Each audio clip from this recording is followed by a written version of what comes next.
61व्या वार्षिक सर्वसाधारण सभेसाठी आपण समोर बसलेले सर्व सभासद, ठेवीदार, कर्जदार, हितचिंतक, त्याचबरोबर स्टेजवरील नगराध्यक्ष, उपनगराध्यक्ष, सांडगेवाडीचे पांडुरंग तात्या, कुंडलचे श्रीकांत नाना, गणपतराव तात्या सावंत, आपल्या पंचायत समितीचे उपसभापती वैभवराव उभे, सांडगेवाडीचे सरपंच अमरभाऊ वडर, मानसिंग नाना, शरद काका, पलूस शिक्षण प्रसारक मंडळाचे अध्यक्ष प्रकाश तुगाले साहेब, पलूस नगर परिषद गटनेते गणपतराव पटाले अप्पा, आमचे व्हाईस चेअरमन, पोलीस बँकेचे व्हाईस चेअरमन प्रकाश अप्पा, सर्व संचालक, समोर उपस्थित बँकेचे सर्व शाखा सल्लागार, बँकेच्या पलूस परिसरातून पलूसच्या सर्व संस्थांचे चेअरमन, व्हाईस चेअरमन, सर्व संचालक, बंधू भगिनी, पत्रकार मित्र,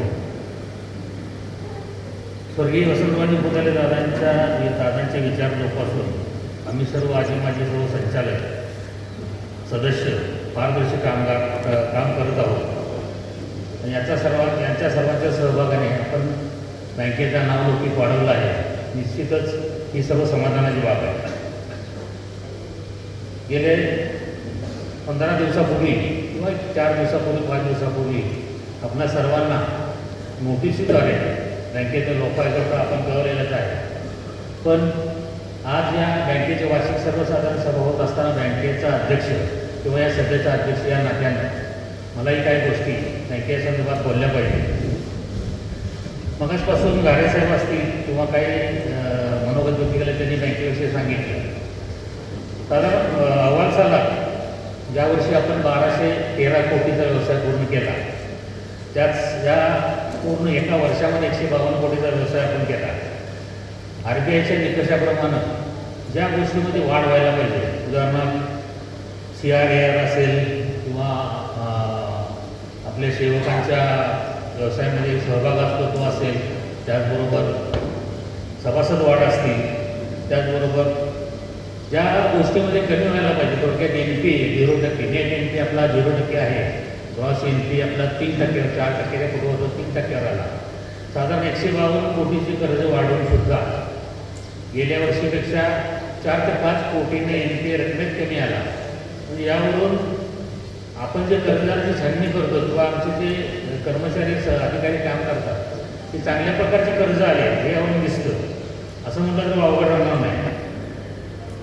RBIचे सर्व निकष पूर्ण असल्यामुळं FSW म्हणजे फायनान्शियल साऊंड वेल मॅनेजमेंट या क्रायटेरियात आपण बसतो. आणि यावर्षी जो नफा झाला आहे तो नफ्यात तरतूद करून 5.25 कोटी जो नफा आहे त्याच्यामध्ये दरवर्षीप्रमाणे साधारण माझ्या माहितीप्रमाणे गेली 11 वर्ष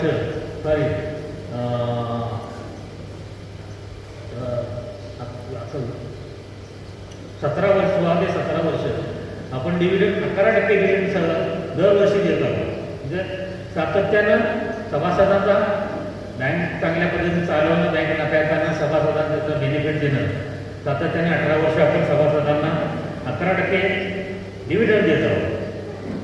मगाशी ज्यावेळी नफा वाटणी मंजूर झाली आपली, ती नफा वाटणी मंजूर झाल्यावर मला वाटतं काय लोकांना मेसेज आले असतील, डिव्हिडंड तुमच्या खात्यावर जमाही झाला आहे. तर पूर्वी आपण दसरा किंवा दिवाळीसाठी आपण जो डिव्हिडंड द्यायचो, पण यावेळी आता नवीन सॉफ्टवेअर आले किंवा नवीन कोर बँकिंग आल्यामुळं आपण वार्षिक सभेच्या दिवशी तो सभासदांच्या खात्यावर जमा करतो. बँकेच्या 28 शाखा आहेत. 28 शाखापैकी 27 शाखा नफ्यात आहेत. फक्त आटपाडीच्या एका शाखेमध्ये एक मोठं खातं थोडं व्यवसायात काय चढउतार असतात त्यामुळं थोडं थांबल्यामुळं एकच शाखा तोट्यात आहे. आणि या 28 पैकी साधारण 5 शाखा या 0% NPA मध्ये आहेत. आणि या वर्षीच्या आपण 4 नवीन शाखा सुरू केल्या. सातारा जिल्ह्यामध्ये वाई, टेंभुर्णी, सांगोला आणि नातेपोटे या शाखा इतका तिथं व्यवसायाला पोटेन्शियल चांगला आहे की नक्कीच या वर्षीच्या फायद्यात येईल. ठेवी 500 कोटीच्या वर असल्यामुळे गेल्या वार्षिक सभेमध्ये आणि त्याच्या पूर्वीच्या वार्षिक सभेमध्ये आम्ही वारंवार सांगत आलो 500 कोटीच्या ठेवी वर गेल्यामुळे आता प्रत्येकाचे शेअर लिमिट हे 1500 पूर्ण करून घ्यायला पाहिजे. तर माझं सर्व सभासदांना एक आव्हान आहे, आज तुमचे 1000 रुपयाचे शेअर्स पूर्ण आहेत. येणाऱ्या काही दिवसामध्ये ते तुम्ही पूर्ण करून घ्यावे. येणाऱ्या काही दिवसामध्ये साधारण दिवसामध्ये 15 दिवसात केलं फार बरं होईल, कारण येत्या 6 महिन्यात आपली इलेक्शन आहे आणि ज्यांचा शेअर्स 1500 पूर्ण असेल त्यांना मतदानाला अधिकार मिळणार आहे, ॲक्टिव्हमध्ये येणार आहे. त्यामुळं तुमचा अधिकार आहे तो अधिकार मिळवण्यासाठी तुम्ही या 500 रुपये भरून आपला शेअर्स पूर्ण करून घ्यावा अशी मी नम्रतेने विनंती करतो. सर्वात महत्त्वाचा विषय म्हणजे यावेळी नवीन विषय सभासदांचे सभासद रद्द करण्यासाठी जो आला आहे त्या विषयावरून थोडंसं काही गैरसमज पसरवण्याचा लोकांनी प्रयत्न केला. पण फार पूर्वीचे 250 रुपये किंवा त्याच्यापेक्षा कमी शेअर्स असलेले सभासद आहेत आणि RBIच्या ऑडिटमध्ये जो सारखा पॉईंट निघतो की ते KYC पूर्ण करून घ्या. यापैकी 4000 सभासद आहेत, ते बरेच सभासद मयत आहेत, काही स्थलांतरित आहेत, त्यांचा पत्ता लागत नाही, वारंवार त्यांच्या वारसांना आपण कळवतो, पण किरकोळ रक्कम आहे, पैसे खर्च करायला लोक पुढं येत नाही. मग याच्यावर सारखा ऑडिट पॉईंट होतो. काही बँकांना या KYC आपण दंडही झाला आणि दंड झाल्यामुळे काय होतं, मग बँकांना शाख काय मिळणं, त्याचबरोबर डिव्हिडंड द्यायला मर्यादा, असा प्रॉब्लेम होता. म्हणून शेवटी आपण आयुक्त कार्यालयात संपर्क केला, आयुक्तांच्यावर चर्चा केली आणि कायदेशीर बाबी सगळं पूर्ण करून आपण मला वाटतं साधारण 1.5-2 महिन्यापूर्वीच प्रत्येक शाखेच्या ठिकाणी नोटीस लावली की बाबा ज्यांचे अपूर्ण आहे त्यांनी पूर्ण करून घ्यावे. त्याचा अर्थ काही लोकांनी जो गैरसमज पसरवला की सभासद कॅन्सल करणार, त्यामुळे सभासद कॅन्सल करण्यात आमची इच्छा नाही. आज ही उद्याही परवाची कधी या तुमचे 250चे जे शेअर्स आहेत ते 1500 करून घ्या. कोण असू दे, विरोधक असू दे, कुठल्याही पक्षाचे असू दे, सभासद पूर्वी त्यांना सभासद घ्यायला तयार आहे. फक्त यामध्ये जो गैरसमज पसरला जातोय तो गैरसमज करून घेऊ नये अशी माझी तुम्हाला विनंती राहील. या निमित्तानं गेल्या वर्षीच्या वार्षिकामध्ये आमचे मित्र यशवंत कदमने मला सुचवलं होतं की आपण आता 500-600 कोटीवर आलो आहे आणि 750 कोटी पूर्ण झाल्यानंतर शेड्यूल आपण जाऊ शकतो. पण गेल्या वर्षी मी बोलताना ती गडबड केली नाही, म्हणलं बघू पुढच्या वर्षी कसे जात आहे. यावर्षी तो माणूस होता बोलायचा की आम्ही शेड्यूल करायच्या दृष्टीने प्रयत्न करणार. पण यशवंत आणि पत्रकारांना काय झालं, परवाच नवीन RBI सर्कल निघाले, त्यांनी 1000 कोटी ठेवीचं लिमिट केले. तरीसुद्धा येणाऱ्या 2-3 वर्षात आपण शेड्यूलकडे जाऊन शेड्यूल बँकेचा दर्जा प्राप्त करण्याचा प्रयत्न करूया. यामध्ये सर्वात महत्त्वाचं म्हणजे सांगली जिल्ह्यामध्ये ज्या सहकारी बँका आहेत, कारण या सगळ्या बँकांचे हेड ऑफिस आज पूर्ण आहेत आणि पलूस बँक एवढ्या मोठ्या प्रमाणात चांगल्या प्रमाणात कामकाज करते, पण आपलं HOची बिल्डिंग नाही. पण आपल्या इथं जागा जी 20मध्ये आहे त्या जागेमध्ये आपण यावेळी प्लॅन मंजुरी दृष्टीने फायनल स्टेजला आलो आहे आणि लवकरच तिथं आपण बांधकाम चालू करणार आहे आणि सभासदांच्या दृष्टीनं किंवा हितचिंतका ठेवीदाराच्या दृष्टीने महत्त्वाचा टप्पा आपण यावेळी गाठणार आहे. लवकरच या ठिकाणी आपण ते बांधकाम चालू करतो आहे. सांगलीची आपली जी जिल्ह्याची शाखा आहे ते नवीन आपल्या स्वमालकीच्या जागेमध्ये 15 ते 20 दिवसात आपण तिकडे शिफ्ट होतो आहे. अकलूजला आपण नवीन शाखेत गेलो आहे. मगाशी सांगितल्याप्रमाणे ज्या नवीन 4 शाखा आहेत त्या 4 शाखामध्ये चांगला रिस्पॉन्स आहे, लवकरच त्याही शाखा फायदा देतील. यावर्षी आपण नवीन शाखाच्या बाबतीत विचार केला नाही, कारण शाखांना जो खर्च करायला लागतो, फर्निचर असू दे, इतर संगणक वगैरे प्रणालीला खर्च करायला लागतो, त्यामुळे थोडीशी अडचण होते. मग यावेळी आपण न करता किंवा पुढच्या वर्षी आपण नवीन शाखाचा पर्याय नक्की निवडून नवीन शाखा त्या व्यवसाय वाढण्याच्या दृष्टीने नवीन शाखाचा विचार करूया. त्याचबरोबर जुना स्टाफ रिटायर होतो साधारण एका 1-2 वर्षामध्ये. नाना आमचा एक नाही म्हटलं तर 50-60-70 स्टाफ रिटायर होतो. त्या अनुषंगाने आम्ही गेल्या 1-1.5 वर्षापासून नवीन भरती चालू केली आणि ते करत असताना मी गेल्या 2 वार्षिक सभेत पण सांगितले किंवा चव्हाण डॉक्टरने काही सूचना दिल्या होत्या, पगार वाढवा किंवा मधनं सोडून जात आहेत त्यांना सोडून जाऊन देऊ नका किंवा त्यांना डिपॉझिट त्यांचं ठेवून यादीचे कागदपत्र देऊ नका. शेवटी आपण ही बँक आपल्या सभासदांच्या बळावर चालते, तुमच्या पाठिंब्यावर चालते, म्हणून आपल्या परिसरातील लोकांना कसा न्याय देता येईल अशा पद्धतीनं आपण नवीन आपली भरती केलेली आहे आणि ते साधारण हे जे रिटायर होणार आहे ते रिटायर व्हायच्या अगोदर ते तयार व्हायला पाहिजे, कारण कॉम्पिटिशन एवढं वाढलं आहे की त्या कॉम्पिटिशनलाही नवीन मुलं टिकायला पाहिजे. या दृष्टीनं आपण आपल्याच लोकांना कसं न्याय द्यायचं आहे त्याच्या पद्धतीनं आपण काम केलं आहे. त्याचबरोबर आज बँका असतील, पतसंस्था असतील यांच्यामध्ये कॉम्पिटिशन वाढले, व्यवसाय वाढ व्हायला पाहिजे आणि वाढ करणे जरुरीचे आहे. किंवा मी बऱ्याच वेळा सांगतो की कासा डिपॉझिट जे असतं, करंट डिपॉझिट, सेव्हिंग डिपॉझिट, तर माझी पुन्हा एकदा आपल्या सर्व सभासदांना विनंती राहील की आपले सर्व व्यवहार आपल्या पोलीस बँकेमध्ये करा, जेणेकरून बँक वाढीला ते महत्त्वाचं ठरू शकतं आणि तुमचं सहकार्य या ठिकाणी लागू शकतं. या ठिकाणी आणखीन एक गोष्ट नमूद करावी वाटते की सांगली जिल्ह्यामध्ये किंवा महाराष्ट्र राज्यामध्ये सांगली जिल्ह्यामध्ये पोलीस सहकारी बँक ही अण्णासाहेब पाटील आर्थिक विकास महामंडळामधून 1 नंबरचा पतपुरवठा करणारी बँक आहे आणि त्याचा एक अभिमानाने सांगावं वाटतं. हार्डली 1-2 खाते ते थकबाकीत असते, बाकी सर्व खाते आपले चांगले आहेत. म्हणजे ते आपल्याला अभिमानाची गोष्ट वाटते. या सभेच्या निमित्तानं मगाशीच फटक गुरुजी यांनी काही आपले मनोगत लिहून दिलं ते वाचलं.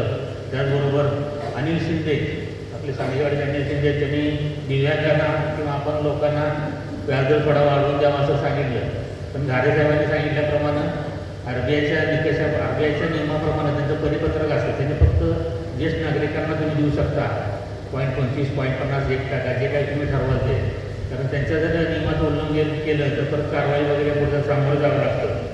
त्याचबरोबर फालके वकिलांचा एक अर्ज होता की त्यांना 3 दिवस अगोदर नोटीस मिळाली, तरीसुद्धा आणि त्यांनी काय केलं की जबाबदारी वैयक्तिक स्वीकारावं. तरीसुद्धा माझी त्यांना विनंती आहे की बँकेचं कामकाज या जागे असते तर बरं झालं असतं. कामकाज चांगल्या पद्धतीने चाललं आहे. CEOने सांगितल्याप्रमाणे आपण 15 दिवसापूर्वी पेपरला नोटीस दिले, सर्व बँकांच्या शाखांच्या जवळ आपण नोटीस लावले आणि कृपया माझी तुम्हाला विनंती आहे, ठीक आहे अनावधानात तुमचं राहिले असेल तर तुम्ही काय पुढची कारवाई करू, तुम्ही बँकेत द्या आणि तुमच्या आम्ही सविस्तर चर्चा करू.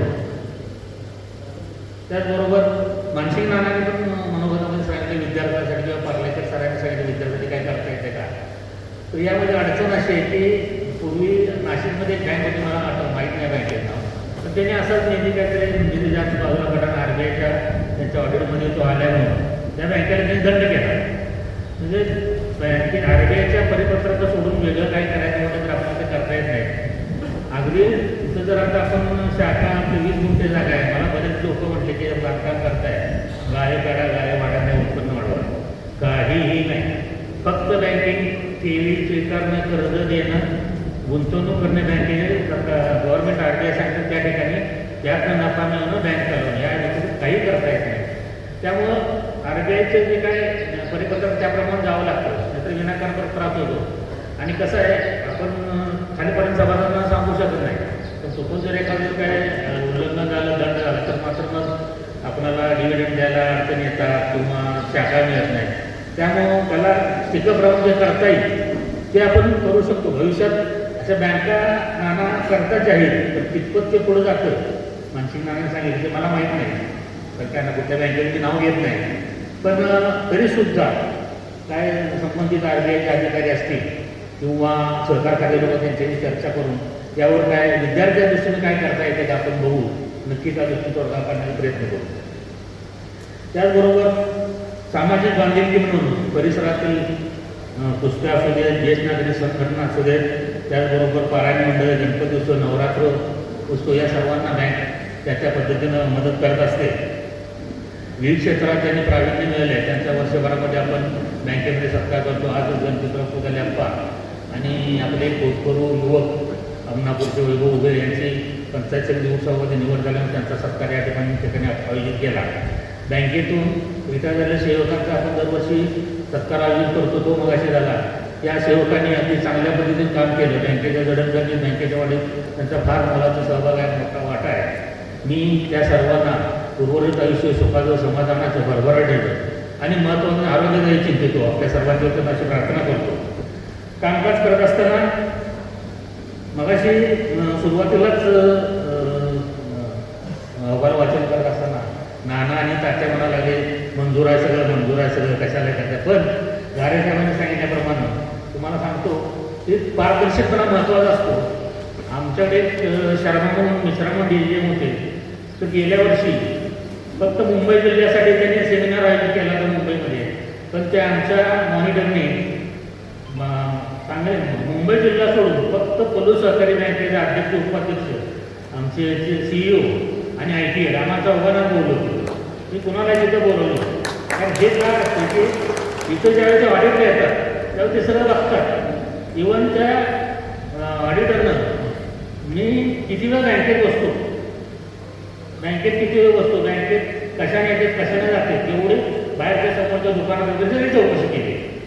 त्यामुळे ते लोक सांगतात बाहेरच्या बँकांना पोलीस बँकेत काम करून आले बघा बघू नये, बऱ्याच बँका येऊन जातात. हा ठीक आहे, म्हणजे ह्या गोष्टी आता आपलं मोठं पण आहे, पण हे सगळं का मिळतं किंवा होतं की पारदर्शी काम असल्यामुळं होतं. एवढं तुम्ही मगाशी म्हटलं त्यासाठी मी तुम्हाला हे सांगितलं. या निमित्तानं जास्त काही न बोलता पार्लेकर साहेबांनी मुद्दा उपस्थित केला की स्टाफ जो आहे तो आपलं चांगल्या पद्धतीने काम करतो. पण स्वर्गीय वसंतराव फडणवीस दादा असलेत, माजी चेअरमन गोयल सर असलेत, सावंतपूर, कांडगेवाडी, बांबोडे, त्याचबरोबर आम्ही या परिसरातील पूर्वीचे जे संचालक होऊन गेले त्यांनी सेवकांना एक सवय लावली की चांगली सेवा द्यायची आणि ते पूर्णपणे आजपर्यंत आम्ही पाहत आलो. आणि कुठल्याही संस्थेचं यश तिथं काम करणारा शिपाई असू दे, पिऊन असू दे, अधिकारी असू दे किंवा चेअरमन असू दे, किती चांगल्या पद्धतीनं काम करतात आणि संपर्कात राहतात, कम्युनिकेशन कसं करतात यावर अवलंबून असतं. त्यामुळे पोलीस बँकेचं नक्कीच यश आहे. हे सर्व संचालक आणि त्याचबरोबर कर्मचाऱ्यांच्यावर अवलंबून आहे. तर पार्लेकर सरांनी सांगितल्या पद्धतीनं त्या पद्धतीनं ती सेवा आपली कायम चालू आहे. अशाच पद्धतीनं आपण सेवा देऊ. कामकाज करत असताना सर्व संचालक मंडळ एक दिनानं काम करता, एकमेकांना निर्णय होतात आणि त्यामुळं बँकेची प्रगती होत आहे असं म्हटलं तर अवघड ठरणार नाही. तुमच्या सर्वांच्या पाठीवर जास्त काय नाही बोलता, तुमच्या सर्वांच्या पाठिंब्यावर अशाच पद्धतीनं बँकेची उत्तुंग प्रगत करीत राहू, असाच पाठिंबा आम्हाला द्या, अशा पद्धतीनं या ठिकाणी आशा व्यक्त करतो. आणि आजची 140 वार्षिक सर्वसाधारण सभा आपण सर्वांनी केलेल्या याच्या वातावरणात पार पडली, त्यावर धन्यवाद देतो. या ठिकाणी सांगतो. जय हिंद, जय महाराष्ट्र.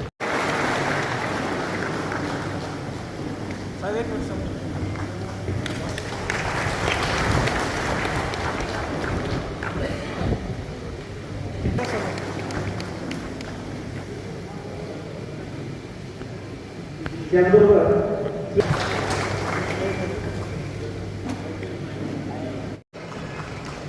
त्यानंतर